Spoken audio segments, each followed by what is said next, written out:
Hey everybody, how's it going? Well, welcome back.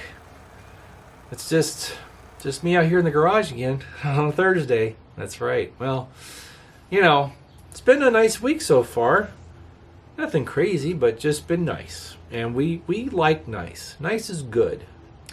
And I'm burning a couple lanterns that you all have seen. Got the Rayo 17, which is the mascot of our channel. And lately I've been burning it a lot. Most evenings this last week I've been sitting out in the alleyway and having a nice cigar. And I've been using that little Rayo as a nice light on a step stool next to my chair. And it's easy because it's small and it doesn't take up a lot of room, and it does the same thing. I like that little lantern. It's a very handy little guy.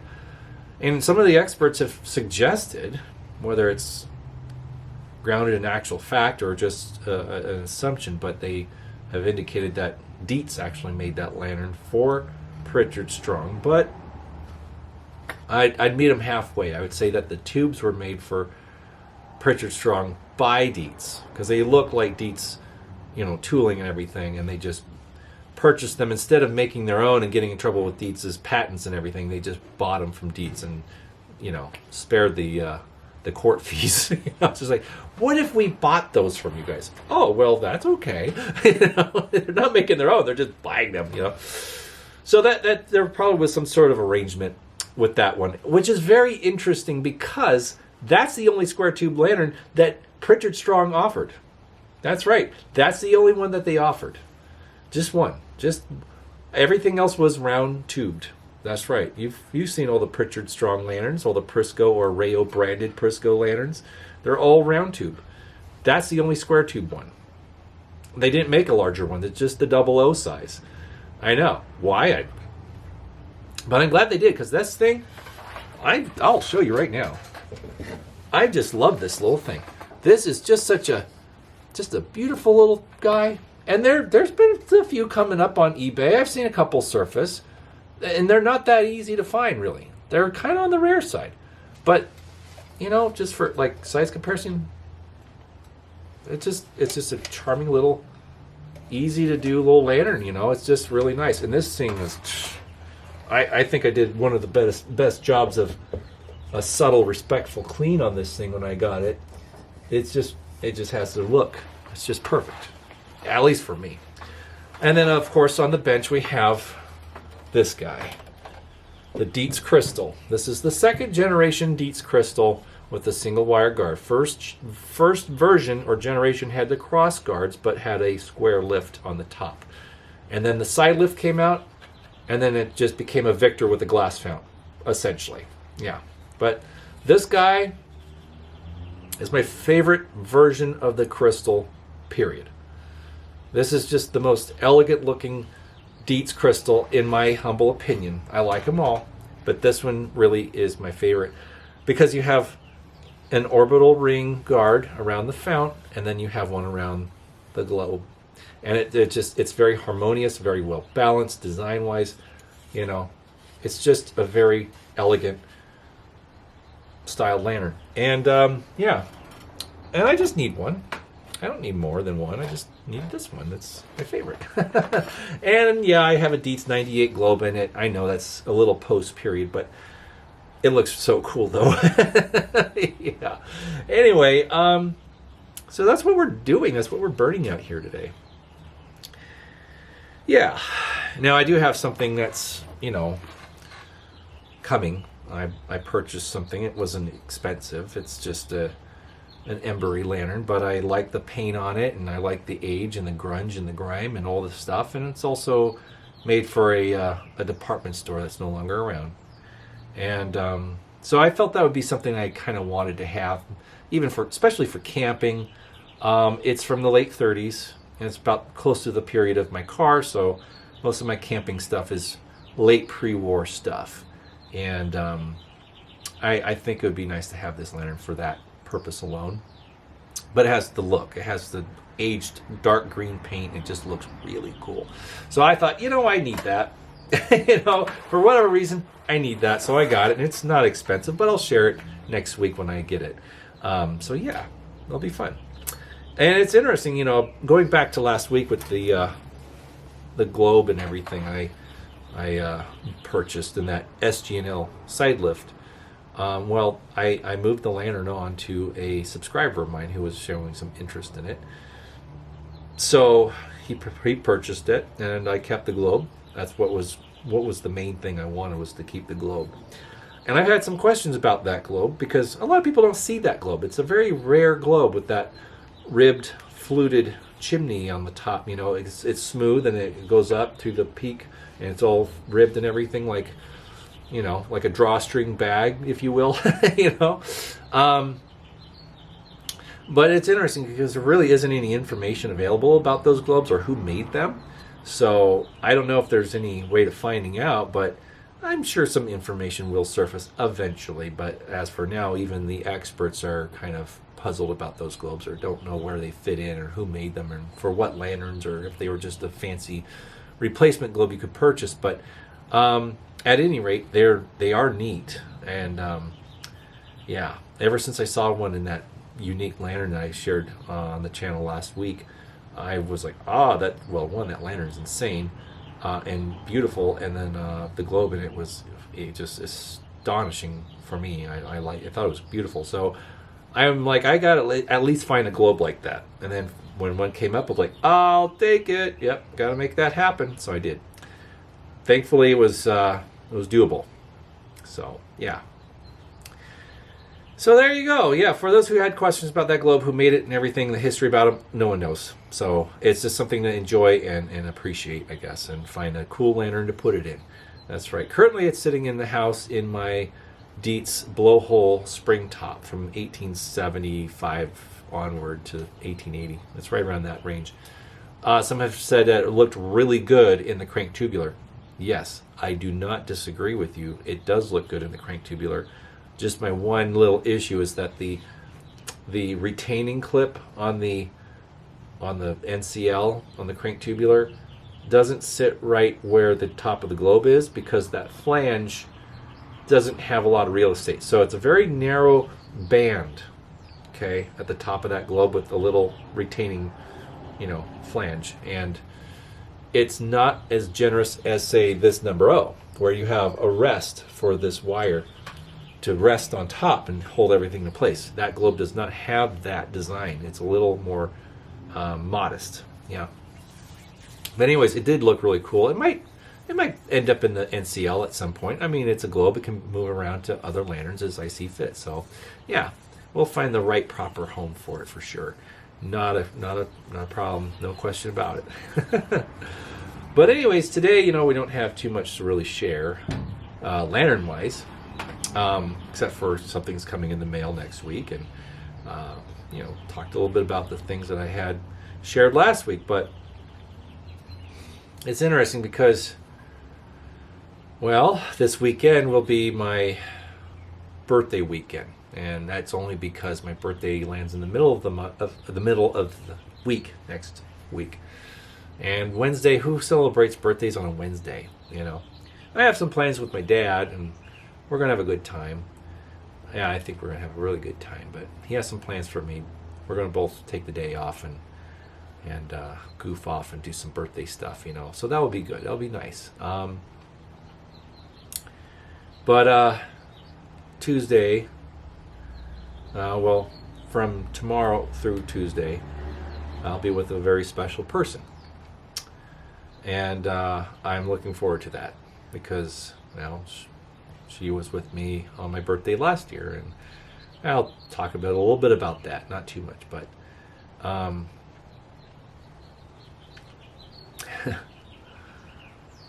I was doing a lot of contemplating this last weekend, and even though my birthday is still almost a week away, a little less than a week away, I've been really kind of reflecting a lot. And it's interesting because I started really thinking about what was the earliest birthday I recall, earliest birthday I remember. And the only one I could really sink my teeth into that I really remember with clarity was my 5th birthday. Yeah, my 5th birthday. And And there's a reason for that. There was 3 occasions that happened on that birthday, separately, different days, but it was around the 8th. And, well, I was taken to Disneyland the very first time on my 5th birthday. And I remember a lot of moments very clearly. I remember walking up to the grand entrance that they used to have in those days. And this is 1983. And it was around Easter time, of course. You know, my birthday has always danced around Easter because it's early April. And, you know, I remember a promotional event that they had during that month for Easter, and Snow White was involved and all that stuff, and they had some kind of Easter egg hunt that you could pay for and find these treasures in these eggs and, you know, win a car or $10,000 or something. You know, there's always some kind of a gimmick.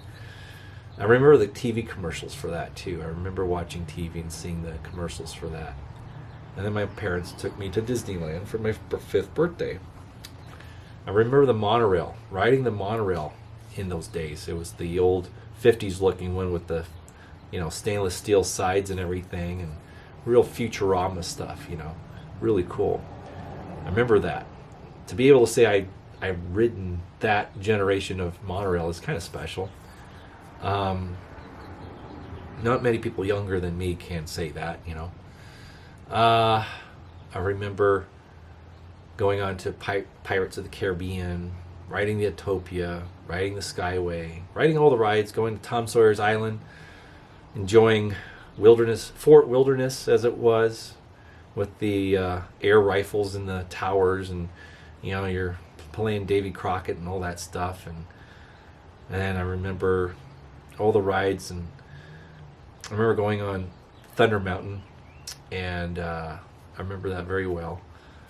And I liked that ride. I did like that ride. The roller coaster part was all right. As a child, I wasn't too crazy about roller coasters, which sounds funny because a lot of kids can be, but I wasn't. They kind of, I don't know, wasn't there for that yet. But I liked the aesthetics. It's Old West. It's gold mining stuff, lanterns and trains and ghost town crap. I loved the aesthetics of that ride. Just standing in the line of that ride was really cool. I loved it. I loved being in that, just standing in line, seeing all the lanterns flickering and all the detritus, all the mining crap that they created, this whole ghost town environment, just standing in line, you know. You get it. Yeah. I mean, it's me for crying out loud, and that's what kind of led to my interest in this stuff, was those early memories, you know. But I remember going on the Matterhorn and being scared of the red-eyed abominable snowman, you know, with a, you know, cranky and everything. He's like, oh, you know, like, oh, being a little kid, that's scary, you know. My mom and dad were like, oh, it's fine, it's okay, it's just all right. Trying to assure me that it wasn't going to get me and it wasn't real, you know. But when you're a little kid, it looks real. You don't know the difference, right? You know. It's a big stuffed animal. But it's moving, you know. But yeah, I remember Space Mountain. I remember being almost practically drugged on that ride. Dragged. I was very afraid of that. It was dark and spooky, even though it's just space. You know, it wasn't supposed to be spooky. It was supposed to be exciting. You're going to space, right? It's just like, oh, this is great. Well, no, it was very dark and mysterious and ominous, and for a 5-year-old. And yeah, and it was interesting because I remember not seeing anything past a certain point. You go through certain tunnels and there's some dim lights and everything, you know. But then once you get to the main station where all the roller coasters come in to pull up to the platform, that whole area was dark. There were very little to no lighting. And I remember standing there and being helped into this car and just seeing the lights on the side of the car. But there were no lights on in the station. They have lights on now in the station, but there was no lights on in the station in that era, in the early '80s, and that was really, really kind of unnerving for a kid of 5. But I rode it. I survived. It was very fast, and today I love that ride. I love Space Mountain, but back then it scarred me. It wasn't until the early 1990s that I actually went onto that ride. Yeah. And we were with Tammy. We took Tammy to Disneyland. We all had passes, so we went with the Aunt Tammy, and she was always the fun, young teenage type of aunt, and she was always the cool one, right? And she got me and Dan to get onto Space Mountain, and we loved it. And I was like, oh gosh, I was a stupid little kid at one time, I was missing out on this thing. But no, it was interesting to see that, that change. But those are some of my early memories of Disneyland at the time. Oh, this is funny. My brother's going to kill me. But I have to share this. This is hilarious because my parents, I remember finding a payphone. This is the early 80s. And they left my brother with my grandma and grandpa. And so my mom called the house and to check on Dan and to see what he was doing. And my grandma was panicking because she was running out of diapers. And she's like, well, why is he running out of diapers? She's like, I don't know. I was like, well, what are you feeding him? Are you letting him drink anything? Well, he just keeps wanting to drink root beer. So like, well, stop feeding him root beer and he'll stop soiling diapers. It's just like, her grandma, she's like, I don't know, he just wants root beer. Well, you don't give him what he wants all the time. Let him have a couple, but gee whiz. It's just too funny. But anyways, I remember that. I remember that conversation. Yeah, so funny. Gosh. Wow. But I remember at the end of the day, and we're walking down Main Street, and we stop into one of the emporiums, and my parents get me a Mickey Mouse, stuffed Mickey Mouse, animal there. And I remember having that clear to my teen years. It was on my bed all the way into my early teen years. And it's probably somewhere in a box with other stuffed animals. It hasn't gone away. It's just stored somewhere, I'm sure. But I remember that, going into that one of those emporiums on Main Street, and all the Victorian decor and all the women in period costume, Victorian, I remember that aesthetic. And yeah, it was pretty cool. I bask in that, But then the other thing is that was only one day. And there was another day that we were at the Lewis's home, and they were celebrating my birthday. They had a little party with me, and there's a little cake, and I got a die-cast General Lee. Dukes of Hazzard was still pretty popular at that time, and I got this die-cast General Lee that I still have, actually. And, it's, I remember that party, the Lewises. And their youngest daughter, Christine, I guess, had a crush on me, and she was always bugging me, But yeah, she was something else, from what I recall. Yeah, the Lewis family was always really cool. But, geez, Yeah. It's so crazy to think about that far back. But then I was also thinking of, being at the end of the table at my grandparents' house in Arcadia over there on San Anita, and seeing my aunts and uncles around the table, and I was taking a roll call of who's around still, and it's a very short list. My grandfather was sitting on one end of the table, and flanked on either side of the table, I was at the other end.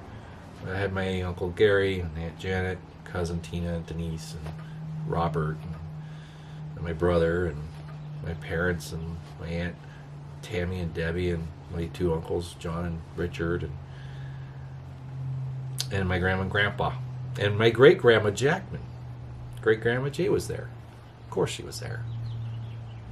Well, that was the time where my grandfather rolled that spider all the way down the table from one end to the other and landed in my lap. It was like, those wind up little gag spiders, it was like a little hockey puck with legs on it, and just, I was so upset. It scared me so bad. I got up and I was crying, I was throwing a fit, and I kicked him in the shins. I got up and ran to the other side of the table, and he got up, and I kicked him in the shins, and it made him laugh even more. he was having a ball. But he would always remind me of that. Every birthday, there was not a birthday that went by that he wasn't a part of that he would say, hey, remember that? I'd be like, well, how can I forget? You keep bringing it up, Grandpa. Crap. That's crazy, things we remember. And, he passed away April 8th of 2017 on my birthday, and a lot of people felt sorry that happened, because it's a sad thing to lose a grandfather, But I look at it differently. I look at it in a way that, well, he always tried to take the attention off of me. He never wanted to let me be the center of attention for whatever reason, but it was just his way. It wasn't anything malicious, really. It was just him being a practical joker. But I know he loved me, and I know that he really respected me in a lot of ways. And I think he just didn't want me to forget him. So every birthday I have a moment where I think about him. And I honor his memory with certain things I do. And I remember one birthday back in 22.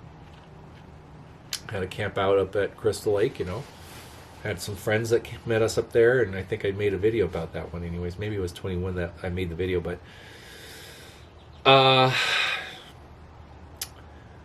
some dear friends of mine, one of them is a guitarist with a rockabilly western band, and he brought his guitar, and we sat around a big bonfire at the amphitheater up at Crystal Lake.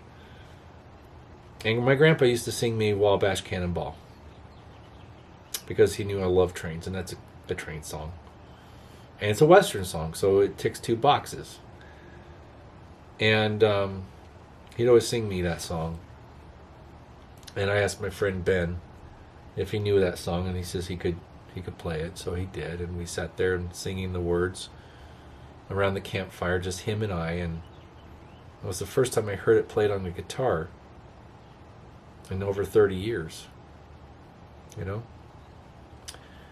And that for me was huge, and it got emotional, but it was a beautiful experience, because my friend Ben really does care about me, and he considers me a brother, and he did it because he loves me, and that was a very special thing.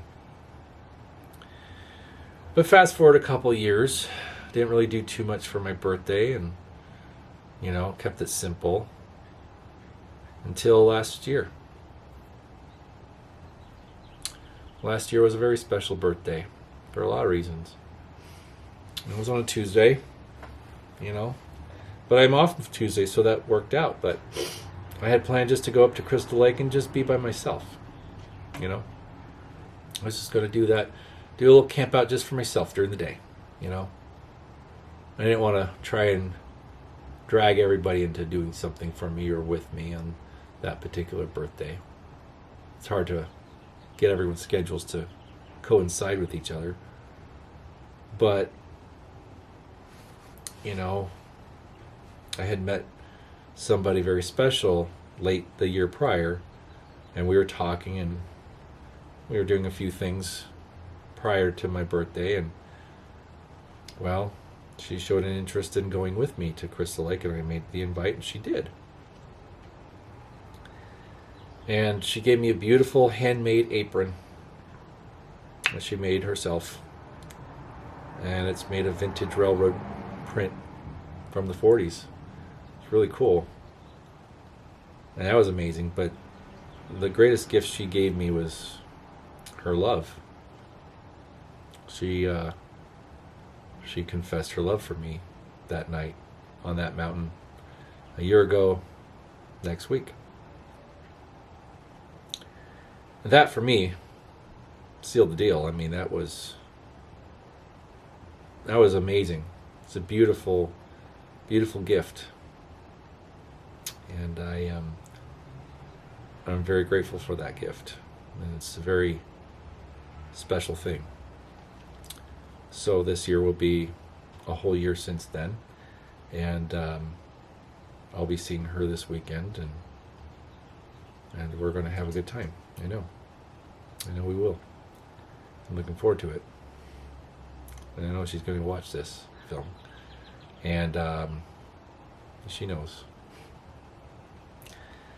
But yeah, one day we'll have an introduction, and you'll get to meet her and see her, and it's going to be great. But until then, it's not quite ready yet. But I'm very, very fortunate for so many reasons, guys. I'm very blessed. I have a lot of good people in my life right now. And a lot of you guys are a part of that, whether you know it or not. And, I started this channel very modestly, very simple. I wanted to share lanterns with another lantern collector. And then he passes on, and I kind of like, well, I guess I'm going to just keep on doing this. I like doing it. I like getting the word out and about these old antique lanterns and something that could be enjoyed about them. And kind of address some of the myths about them and help people know that they are fun and easy and safe to enjoy. Yeah. But anyways, I wanted to just take this time just to thank you guys for, being there for me and helping me build this channel and form it into something very special and very unique. It's a different experience on YouTube from what a lot of you have told me. And I think that's needed in this world. There's no AI here. no synthetic presentation. Everything is 100% me. And all the artwork I've created myself. It's a rare thing these days on the internet, isn't it? It's so much phoniness and fakery and tomfoolery and shenanigans. But no, everything is just 100% me. Made in the USA. But yeah. Well, thank you guys for continuing to take this journey with me. And I thank you for your comments and your messages and your friendships. I do. So with that being said, I hope you guys have a great rest of your week. And I will be seeing you guys in a week's time with a new lantern to share. And we'll have some more things to talk about and converse. Okay? We'll take it easy. And by the way, this coming weekend is Easter. So for those who observe Easter, happy Easter. Take care now. Bye-bye.